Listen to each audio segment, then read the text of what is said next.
영상을 통해서 여러분 보신 것처럼 마이클이라는 한 인물은 션의 가정을 통해서 완전히 변화되는 인생을 살게 되었습니다. 그의 가정의 형편을 우리가 생각해 봤을 때 영상을 통해서 본 것처럼 포기할 수밖에 없는 것 같은 그 인생이었습니다. 하지만 한 가정의 만남을 통해서 그의 인생이 완전히 전환이 되었다라는 것이죠. 그리고 새로운 삶을 살아갈 수 있는 계기를 얻게 되었음을 우리가 영상을 통해서 보았습니다. 저는 오늘날 우리의 인생 참 중요합니다. 그리고 우리의 인생을 어떻게 사느냐가 상당히 또한 중요하죠. 근데 우리가 영상을 통해서 본 것처럼 내가 지금 누구와 함께 하느냐가 그래서 중요합니다. 그래서 사람들은 인간관계를 잘 맺기 위해서 무한한 노력을 지금 하고 있죠. 누구를 만나느냐가 중요하기 때문에. 그리고 사람들은 다양한 인간관계를 맺으면서 그렇게 살아가고 있습니다. 그것이 오늘날 우리의 인생입니다. 난 사회에서 유기적 관계를 맺고 있는 것이 오늘날 우리의 사회 구조이기 때문에 난 누구와 함께 하느냐를 매우 중요하게 생각하고 있는 것이 난 오늘날 우리의 인생이다 라고 보게 됩니다. 그러면 이와 같이 우리가 누구와 함께 하느냐가 왜 중요하느냐, 상대가 누구냐에 따라서 오늘날 우리의 인생이 완전히 달라집니다.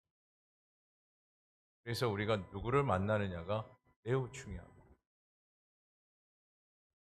그리고 사람들은 말하기를 이렇게 이야기를 합니다.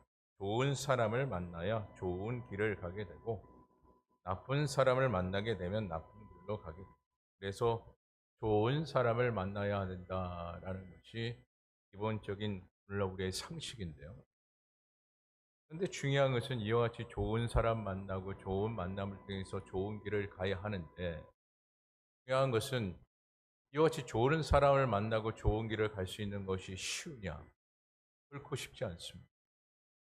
수많은 사람들을 만나지만 그 사람이 좋은 사람인지 아닌지 우리가 어떻게 판단을 할 수 있습니까? 지금은 좋은 사람일지 모르나 나중에 그 사람이 어떻게 될지 모르는 것이 오늘날 우리의 모습이기 때문에, 그것이 인간의 모습입니다. 좋은 사람을 만난다라는 것이 참 쉽지 않아요. 그리고 또 그 만남을 이뤄가면서 좋은 만남이 되기란 또 쉽지 않습니다. 참 어려워요. 그래서 요즘 청년들 이야기를 잠시 들어보면 누구를 만난다라는 것이 참 어렵습니다. 심지어 이렇게까지 얘기해요. 두렵습니다. 라고까지 이야기합니다. 이거를 조금 벗어나서 이야기한다면 사람 만나는 것이 두렵다라는 거예요. 근데 오늘날 우리의 인생은 누구를 만나느냐가 중요한데 그 만남이 지금 두려워요. 그리고 쉽지가 않습니다. 이와 같이 오늘날 또한 우리가 두려움을 가지고 쉽지 않다라고 이야기하는 것은 사람들은 쉽게 변하기 때문에 그렇죠. 근데 그 변화가 좋은 변화를 이루면 좋은데 변질되기가 쉬운 것이 바로 인간의 마음이기 때문에, 그래서 사람을 만나기란 매우 어렵고 두렵기까지 하는 것이죠. 그러나 오늘 여러분 이 시간 우리가 만나는 한 분의 대상이 있습니다. 그분이 누구냐? 바로 예수 그리스도예요. 이분은 우리가 육체적으로 직접 만날 수는 없습니다.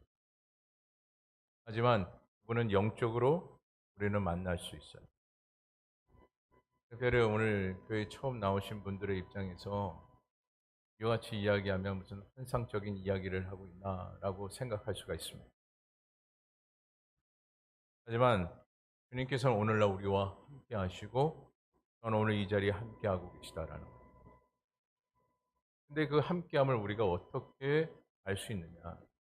오늘 말씀을 통해서 알 수 있는 거예요. 왜 말씀을 통해서 주님께서 우리와 함께 하심을 알 수가 있느냐? 지금까지 주님께서는 말씀을 통해서 우리의 모든 인생의 과정을 인도해 주셨고 지금도 우리의 인생의 그 모든 것을 개입해 주실 뿐만 아니라 이루어 주시는 분이 주님이시기 때문에, 그래서 우리가 주님과의 그 만남이 말씀을 통해서 만남이 이루어짐을 고백하게 됩니다. 근데 여러분 이와 같이 예수님과의 이 만남의 이 고백 속에서요, 예수님께서는 우리의 인생을 어떻게 하시느냐? 철저히 주관하고 계시다라는 거죠. 여러분, 예수를 믿지 않는 세상 사람이라고 우리가 이야기했을 때 그 세상 사람들은 어떻습니까? 자신의 그 인생을 자신이 스스로 책임지면서 그렇게 살아갑니다. 하지만 오늘 우리는 예수님을 만나는 그 순간부터 오늘날 우리의 인생을 누가 책임져 줍니까? 주님께서 책임져 줍니다. 그뿐만 아니라 우리에게 어떤 생명을 주시느냐? 잠시 잠깐 이 생을 살아가는 생명만 유지시키시는 것이 아니라 영원한 생명을 공급해 주시는 분이 바로 주님이셔요. 그런데 그 영원한 생명을 우리가 공급받기 위해서는 누구를 만나야 되느냐? 바로 예수님을 만나야 된다라는 거죠. 다시 말해 하나님의 말씀을 통해서 주님이 우리와 함께 하신다라는 것을 믿는 그 믿음이 우리에게 있을 때 비로소 우리는 영원한 생명을 얻게 되는 거죠. 주님이 우리와 함께 하신다는 말씀을 제가 드릴 때 가끔 이렇게 말씀하시는 분들이 있습니다. 이게 이제 제가 복음을 전하기 위해서 전도를 할 때 이렇게 말씀하시는 분들이 많은데 주님이 함께 하신다는 것을 어떻게 믿습니까? 보이지도 않는다. 이렇게 얘기하시는 분들이 있어요. 맞는 이야기죠. 보이지도 않는 그 하나님, 그분이 우리와 함께 하신다고? 이게 말이 됩니까? 라고 이야기하시는 분들이 있어요. 그때 제가 그렇게 한번 말씀을 드립니다. 그렇게 얘기하시는 분들에게 제가 질문을 드려요. 라고 질문을 드려요. 제사를 지내십니까? 예수 안 믿는 분들은 거의 대부분 제사를 지내죠. 라고 그렇게 이야기를 하세요. 제사를 지내신다면 조상이 오신다라는 이유로 제사상을 차리시죠? 그렇죠. 그렇다면 그 조상이 온다라는 것은 어떻게 믿으십니까? 그리고 왜 믿으시나요? 제가 말씀드립니다. 보이지 않는 조상은 믿고 보이지 않는 예수님을 믿을 수 없다라는 것이 이치가 맞지 않지 않습니까? 라고 제가 말씀을 드립니다. 심지어 제가 이렇게 또 말씀을 드립니다. 우리는 예수 믿는다는 예수님이 함께 하신다는 것은 말씀을 통해서 우리가 증거를 받게 되는데 제사를 드리는 것은 어떠한 책에 있는 것도 아니고 특별한 증거도 없는데 어떻게 제사상을 차리면 조상이 온다라는 것을 믿으시죠? 라고 제가 질문합니다. 그래서 제가 이렇게 말씀을 드립니다.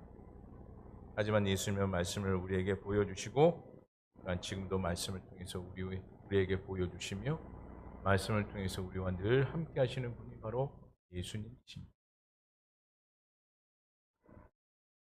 그리고 뿐만 아니라 예수님께서는 우리에게 말씀의 능력의 권세로 우리의 삶을 주장해 주실 뿐만 아니라 우리의 삶을 변화시키십니다.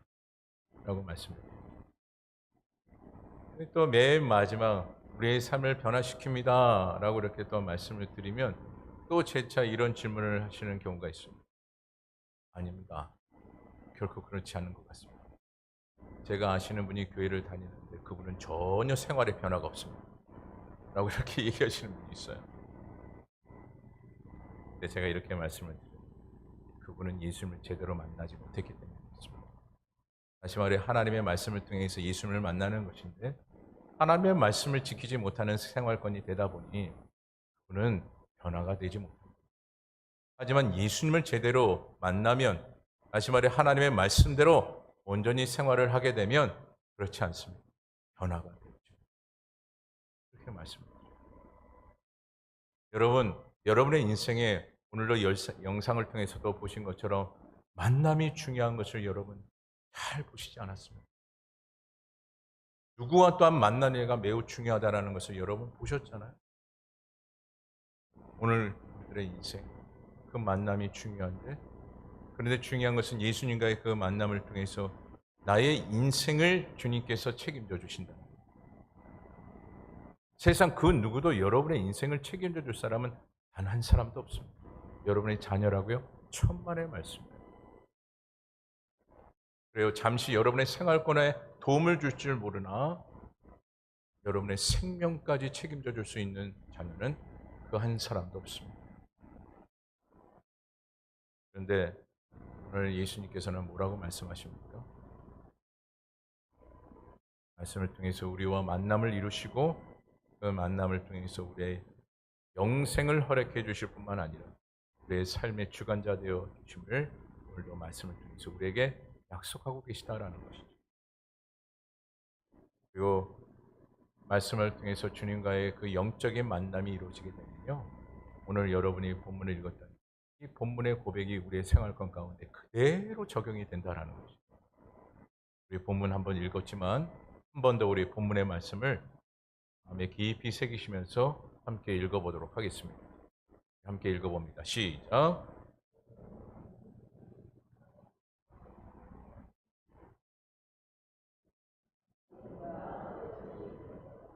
아멘. 이처럼 오늘 우리가 예수님을 만나고 하나님의 자녀로 거듭나는 그 순간부터 오늘 말씀대로 주님께서는 우리의 인생을 어떻게 하시느냐? 새롭게 하신다라는 거예요. 그러면 새롭게 된다라는 것은요, 무엇을 뜻하고 있느냐? 모든 인간은 모든 인생에 어디에서 살아가고 있느냐? 죄악된 이 세상에서 살아가고 있습니다. 그래서 죄를 짓지 않는 사람은 단 한 사람도 없죠.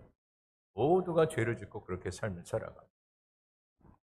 그런데 중요한 것은 이 모든 죄악 가운데 살아가는 인생사에서 예수 그리스도를 만나는 그 순간부터 이 죄에서 해방되어진다라는 거죠. 죄에서 해방된다고 하니까 예수를 믿으면 죄를 안 짓고 예수를 믿으면 죄에서 모든 것이 다 벗어난다. 그런 단순한 개념으로 생각할 때가 있는데 그렇지 않습니다. 그래서 죄에서 해방된다라는 것은 결국 우리가 이 땅 가운데 죄를 짓고 있는 그 모든 죄를 누가 용서를 하시느냐? 예수님께서 용서를 하신다라는 거예요. 여러분, 여러분의 그 죄, 마음에 담고 있는 여러 가지 불편함의 그 모든 죄, 그것을 여러분 씻음 받을 수 있다라고 생각하십니까? 그저 감옥에서 2년, 3년, 때로는 20년, 30년의 형을 살았다고 해서 그 모든 죄가 다 씻어지던가요? 그렇지 않습니다. 제가 약 한 10여 년 전에 의정부 교도소에 한번 갔습니다. 수감되어 있는 분들과 절에 이야기를 나눴습니다. 이야기를 나누면서 제가 그런 질문을 한 적이 있어요. 분이 당시 7년의 형을 살게 되셨습니다. 이제 사회에 나가기 위해서는 1년밖에 남지 않았어요. 이제 1년 후면은 이제는 감옥에서 이제 나오셔서 사회생활을 하셔야 되고 잘 지겠습니다. 그렇게 제가 질문을 했더니 분이 뜬금없이 제가 목사이기 때문에 그런 이야기를 제가 담고 있는 죄가 사회생활하면서 있음을 받을지 모르겠습니다. 우리는 생각하지 않습니까? 죄를 지은 걸 가지고 7년을 살았으면 모든 죄가 다 탕감되어지는 것처럼 생각합니다.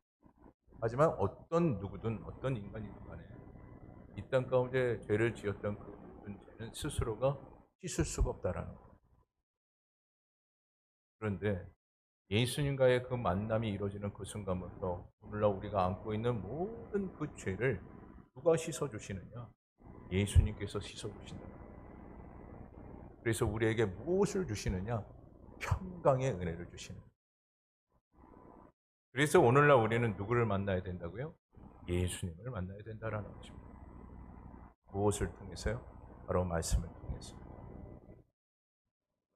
그리고 말씀을 통해서 분명히 우리에게 약속하신 바가 무엇이라고 말씀했습니까? 영생을 우리에게 허락해 주신다. 영생이라는 것은 결국 거듭남을 이야기하는데 이 거듭남이라는 것은 무엇을 이야기하고 있느냐? 영적 신생이에요. 즉 새롭게 영적인 생명을 얻고 태어난다라는 것을 이야기해요. 그래서 우리가 새롭게 태어난 아이를 뭐라고 하죠? 신생아라고 하죠. 이처럼 우리가 거듭남이라는 것은 영적 신생이에요. 새롭게 우리는 태어나는 거예요. 생명을 얻고 다시 우리는 태어난다. 그것이 바로 거듭남이라는 그 뜻을 가지고 있습니다. 이것에 대해서 말씀을 우리가 좀 빗대어 보게 되면 더 쉽게 이해가 되는데, 우리 요한복음 1장 12절에서 13절의 말씀을 다 같이 한번 읽어보도록 하겠습니다.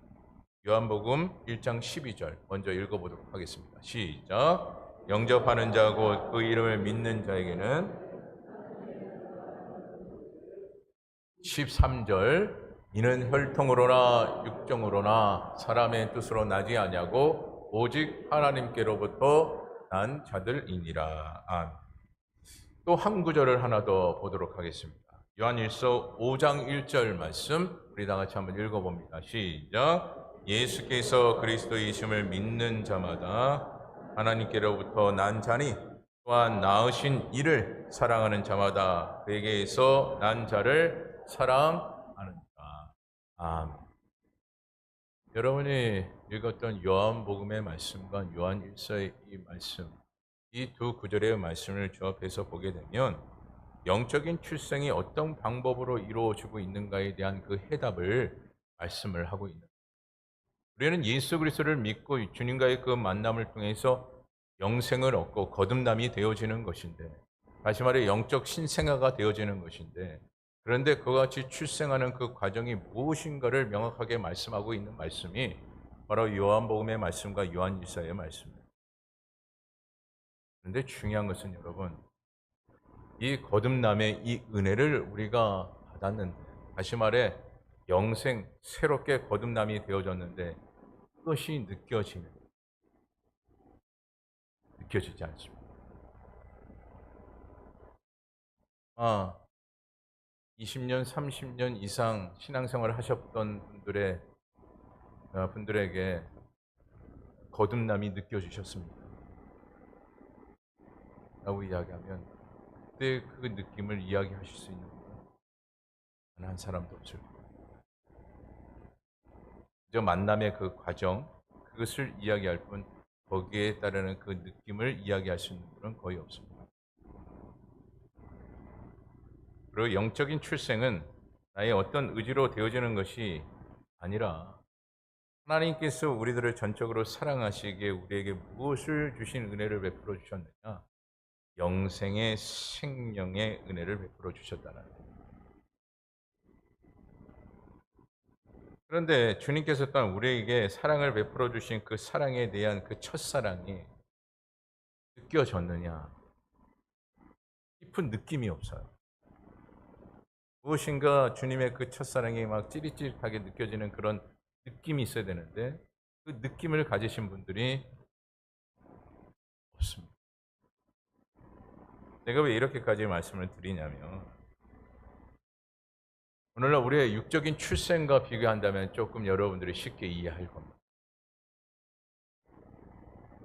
여러분, 먼저 여러분은 생명을 얻게 되었는데 지금 생명을 얻게 되었기 때문에 이 자리에 계신 건 아니겠습니까? 생명을 얻었는데 여러분, 이 생명을 얻는 것에 여러분의 의지로 생명을 얻으셨습니다. 내가 몇 년도에 태어나서 몇 시에 태어나가지고 이렇게 살겠다라고 여러분 의지대로 그렇게 생명을 얻으셨나요? 그렇지 않습니다. 그 누구도 내 의지대로 생명을 얻은 자는 단 한 사람도 없어요. 어느 누구든 나의 의지대로 생명을 얻은 사람은 단 한 사람도 없다라는 거죠. 전적으로 우리 체적인 관계로 우리가 이야기했을 때 부모의 의지대로 생명을 얻었다라고 이야기합니다. 그런데 또 가만히 생각해 보면 부모의 의지라고 하지만 부모가 자녀를 낳는데 몇 년도에 낳고 몇 시에 내가 낳겠다. 이렇게 본인도 본인 의지대로 생명을 얻고 그 생명을 또한 탄생시키기 위해서 계획한 대로 다 되던가요? 그렇지 않습니다. 그렇다면 생명의 주관자가 누구인지를 우리는 알아야 되는데 그것을 성경의 말씀을 통해서 우리에게 분명하게 가르쳐주고 있습니다. 그분이 누구라고요? 바로 주 여호와 하나님이죠. 그분이 오늘날 우리에게 생명을 주셨고 생명의 주심을 우리에게 말씀을 통해서 알려주고 계십니다. 뿐만 아니라 여러분들이 생명을 얻을 때, 즉 출산을 할 때 그 과정을 여러분 좀 생각해 본다면 그때의 감정과 그때의 느낌이 여러분 느껴지십니까? 여러분 응애하고 태어나는 그 순간에 그 느낌이 여러분 있으십니까? 그때 그 느낌을 갖고 계신 분들이라면 좀 이상하죠. 아무도 몰라요. 오늘 우리가 예수님을 믿는 것도 그런 거예요. 하나님께서 우리를 사랑하시기에 우리의 의지와 상관없이 우리를 어디로 인도해 주셨느냐? 교회로 인도해 주셨어요. 그리고 영원한 생명을 주시기 위해서 우리에게 믿음의 선물을 우리에게 주신 것입니다. 간혹 제가 믿음 생활하시는 분들에게 이렇게 질문을 할 때가 있어요. 믿음에 대한 것에 대한 설명을 하기 위해서 바로 이 예수를 믿는 분들에게 그렇게 질문을 할 때가 있습니다. 예수를 믿으십니까? 그럼 모든 분들이 예라고 대답을 하고 아멘이라고 그렇게 대답을 하시죠. 그때 제가 재차 이렇게 질문을 합니다. 아니, 우리는 보이는 사람도 믿지 못하는데 보이지 않는 그 예수님을 어떻게 믿는다로 그렇게 자신 있게 대답을 하십니까? 라고 목사인 제가 그렇게 질문을 합니다. 여러분 그렇지 않습니까? 여러분 지금 보이고 있는 물건이라고 할 때 보이는 물건도 우리가 쉽게 믿기란 어렵습니다. 심지어 같이 살고 있는 배우자나 자녀도 여러분 쉽게 믿을 수 있다고 생각하십니다. 죄송하지만 100%의 믿음이 없어요. 100%의 신뢰를 갖기란 매우 어렵습니다. 매우 어려워요. 아니라고 그렇게 얘기하시는 분들이 종종 있는데 그럴 때마다 제가 항상 이야기하는 말이니까 여러분의 전 재산을 배우자에게, 여러분의 전 재산을 자녀에게 지금 당장 주실 수 있습니다. 그렇게 또한 제가 물으면 거의 대부분 고개를 설레하시고 거기까지는 아니죠 라고 이야기합니다. 거기까지는 아니죠. 마음은 줄 수 있으나 거기까지는 아닌 것 같습니다.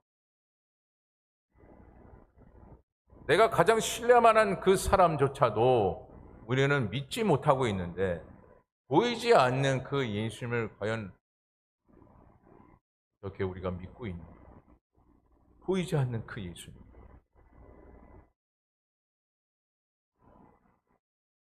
그래서 제가 이것을 이해해 드리기 위해서 이런 질문을 할 때가 있어요. 여러분 부모님을 믿으십니까? 그리고 한 가지 친부모라는 것으로 믿으십니까? 자신 예! 라고 대답합니다. 당연하죠. 제가 또 재차 물어 증거가 있습니다. 친부모라는 증거가 있습니다. 조금 고민하기 시작을 하십니다. 그래서 기껏 대답하신 그 대답이 뭔지 아십니까? 통적인 대답 닮았습니다. 그 이상의 대답이 없어요. 분명히 친부모라고 내가 지금까지 살아왔는데 친부모가 맞습니까? 라는 이 질문에 기껏 대답하는 대답이 뭡니까? 닮았습니다. 여러분 특별한 경우가 아닌 이상 그 누구든 신자 확인 유전자 검사를 하신 분들은 거의 없을 거예요. 그냥 내 부모가 친부모라고 지금까지 믿고 여러분 살아오셨습니다.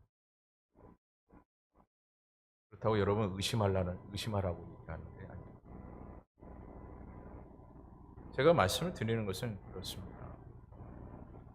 여러분 우리가 친부모로 우리가 믿고 있는데 친부모로 믿고 있는 것은 그 믿음이 어디서부터 생겼느냐가 중요한데 내가 믿기 때문에 그 친부모를 믿는 게 아니에요.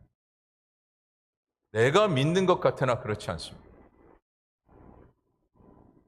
친부모 된 부모가 자녀에게 믿게끔 하기 때문에 자녀는 믿습니다. 내가 너의 부모라고 계속해서 가르치고 또 가르쳤기 때문에 자녀는 그것을 믿고 있는 거예요. 내가 너의 부모다. 내가 너의 부모다. 그것을 계속해서 가르치고 또 가르쳤고 보여줬고 또 보여줬기 때문에 자녀는 바로 친부모를 친부모라 그렇게 믿고 있는 거예요. 여러분 어떤 누구든 무엇을 믿기란 매우 어렵습니다. 믿음을 주기 때문에 믿어요. 여러분 물건 하나 사는 것도 그렇지 않습니까? 파는 사람이 믿음을 주기 때문에 여러분 그 물건을 사는 겁니다. 내가 저 물건을 보면서 저건 절대 고장 안 나? 저거를 내가 사용하면 나에게 큰 이득이 될 거야? 라고 하면서 사기란 매우 어렵습니다. 아무런 근거 없이. 최소한 거기에 따르는 댓글이라도 여러분이 보시고 물건을 사지 않습니다. 그리고 믿고 살아가는 거예요. 믿고 사는 거예요. 믿고 구입을 하는 거예요. 그냥 내가 그거를 보고 믿는 사람은 아무도 없습니다. 그러니까 결국 주님께서 우리에게 주시는 그 믿음은 무엇이냐? 바로 선물이에요. 주님께서 우리에게 믿음을 주셨기 때문에 우리가 예수를 믿는 거예요. 내가 믿는다고 해서 믿음이 되어지는 것이 아니라 그분께서 믿음을 주신 거예요.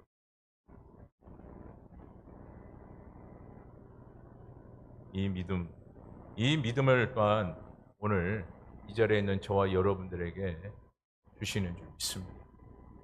주신 이 믿음을 내가 또한 소유하는 자가 되어줘야 하는 거예요. 분명히 주님께서 가져라, 이 믿음을 가져라 라고 우리에게 주셨는데 이 믿음을 우리가 소유하지 않고 버려버린다면 그 믿음의 소중함을 우리는 느낄 수가 없어요. 하지만 중요한 것은 그 믿음을 통해서 우리는 무엇을 얻게 된다는 것이죠? 영생을 얻게 된다는 거죠. 하지만 그 믿음을 우리가 소유하지 않으면 우리는 영생이 없습니다. 영원한 생명을 얻을 수가 없어요. 하나님의 자녀로서에 대한 그 특별한 그 은혜를 또한 우리는 느낄 수가 없습니다. 그래서 오늘 이 자리에 있는 저와 여러분, 예수님께서 우리에게 주신 이 믿음의 선물을 소유하는 자들이 다 되셔서 하나님의 자녀로 거듭나시고 또한 하나님께서 특별히 주시는 그 영생의 선물을 소유하는 자들이 다 되기를 소망하고요. 또한 하나님께서 모든 인생의 과정마다 축복하시며 은혜 주시는 그 은혜가 오늘 저와 여러분 가운데 다 임하기를 간절히 소망합니다. 우리가 전환점이라는 이 단어를 영어로 보면 터닝 포인트라고 그렇게 이야기합니다. 무슨 뜻을 의미하고 있느냐? 돌아오는 길목이라 그렇게 해석이 되어져요. 그런데 인생의 전환점에는 무엇이 항상 동반이 되어지느냐? 바로 고통과 슬픔이 동반합니다. 우리가 일반적으로 생명을 얻는 것도 여러분 그렇지 않습니까? 여러분 그냥 얻어집니까? 그냥 여러분 생명이 얻어졌어요. 그렇지 않습니다. 생명을 얻기 위해서는 그만큼의 고통이 따릅니다. 그것이 우리의 생명. 근데 중요한 것이 무엇이냐?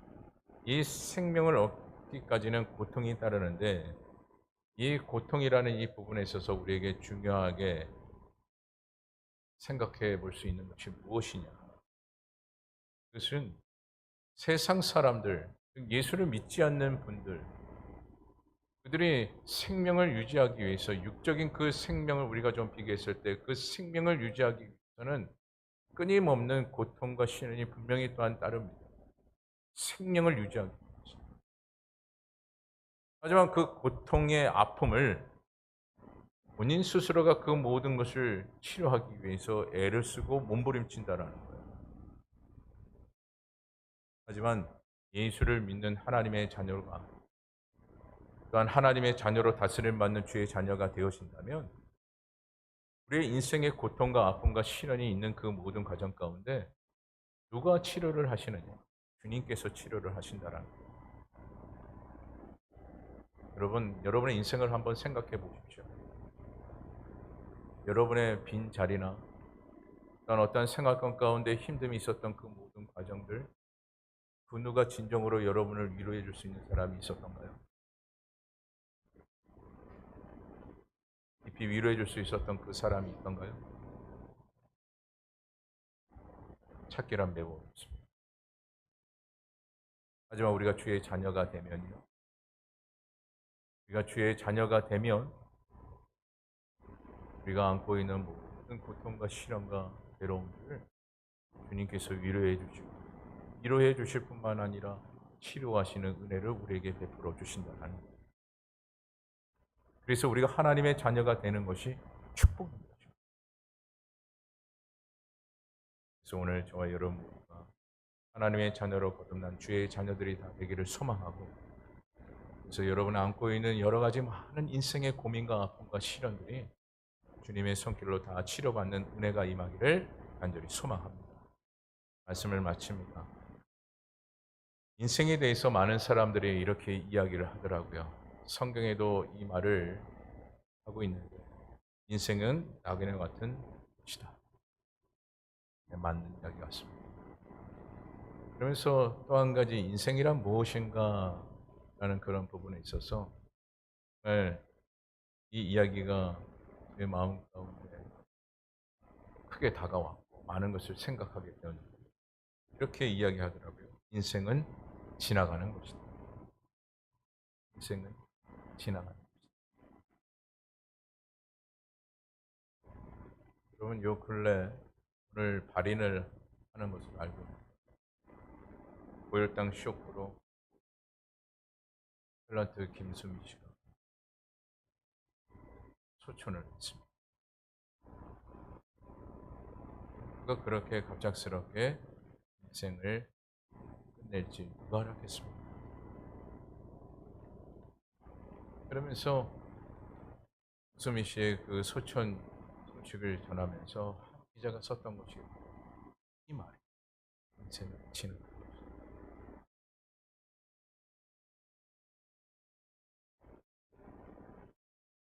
그리고 인생에 대해서 또한 이렇게 이야기를 하더라고요. 인생은 외롭다. 인생은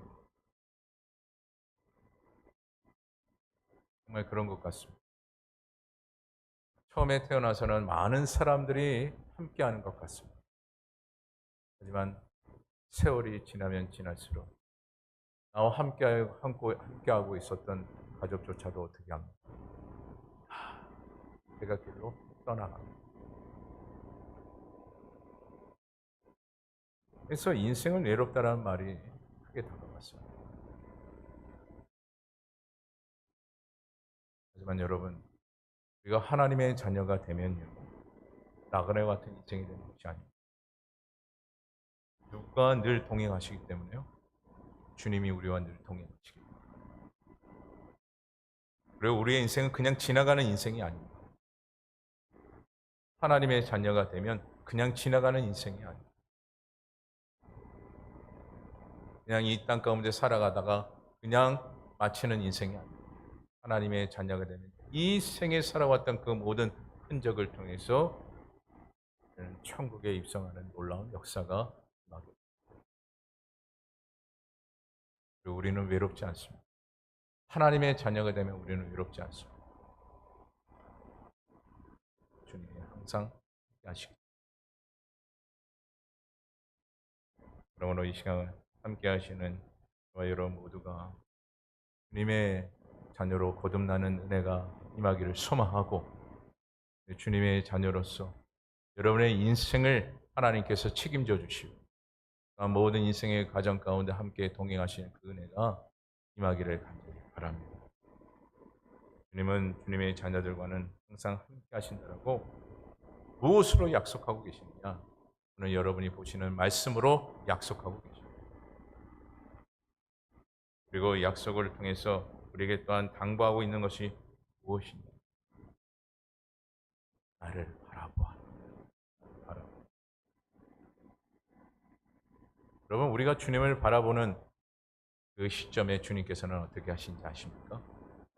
주님을 바라보는 모든 것을 더하시는 주님이십니다. 그것이 말씀을 통해서 우리에게 약속하고 계십니다. 제가 두 자녀를 키웁니다. 두 아들을 키웁니다. 가끔 아들이 그렇게 얘기할 때가 있어요. 아빠. 애타게 저를 찾을 때가 있어요. 근데 부모의 마음은 두 가지더라고요. 염려, 걱정. 한편으로는 왜 또 찾나? 두 가지의 마음이. 하지만 두 가지의 마음이 있지만 간절히 자녀가 아빠라고 외치는 그 소리 가운데 더 크게 차지하는 그 마음은 염려와 걱정이 더 앞섭니다. 여러분, 부모가 염려와 걱정이 앞선다라는 것은 또한 어떤 의미를 도와주겠다라는 의미입니다. 오늘 우리가 주님을 애타게 바라보는 심령이 되어졌을 때 주님께서는 주의 자녀들에게 어떻게 하시는가? 그것을 해결케 하시는 주님이십니다. 이런 주님을 믿는 저와 여러분 되어지기를 간절히 주님의 이름으로 축원합니다. 기도하겠습니다. 사랑의 하나님, 오늘도 주님께서 우리에게 말씀 주심에 감사합니다.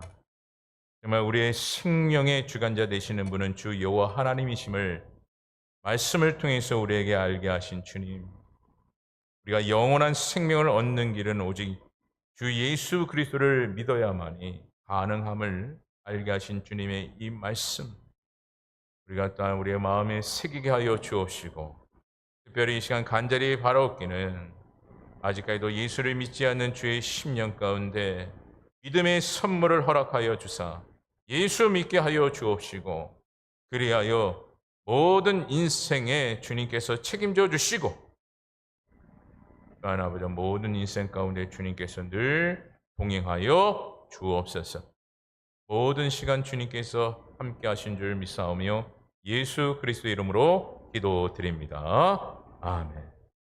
이제 우리 다 같이 일어나셔서 찬송가 5장